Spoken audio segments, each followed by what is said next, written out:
आज मी तुम्हाला तोंडी लावायसाठी मस्त अशी झटपट रेसिपी बनवून दाखवणार आहे। त्यासाठी बघा अशा आकाराची मिरची घेतलेली आहे, स्वच्छ धुवून घेतलेली आहे आणि त्याचे असे तुकडे करून घेतलेले। तवा ठेवलाय बघा गरम करायला, त्याच्यामध्ये आता ही मिरची काढून घेऊया आपण। आणि त्याच्यामध्ये मी 2 मिरच्या बघा तिखटवाल्या घेतलेल्या आहेत, अशा पद्धतीत कापून घेतलेल्या आहेत। बारीक एकदम उभे काप करून तुकडे करून घेतले तरी चालेल।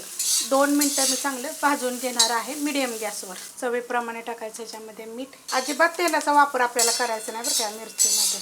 त्यात टाकायचं आपल्याला एकदम थोडीशी हळद, जरी नाही टाकली तरी पण चालेल। पटपट मिक्स करायचं एकदम। एक जागे करून घेतलेले, एकदम गॅस बारीक केला होता, पण एक 2 ते 3 मिनिटासाठी झाकून ठेवूया। 2 मिनिटं झाले बघा, झाकण काढून घेऊया। एकदम बारीक गॅसवर ठेवलं होतं।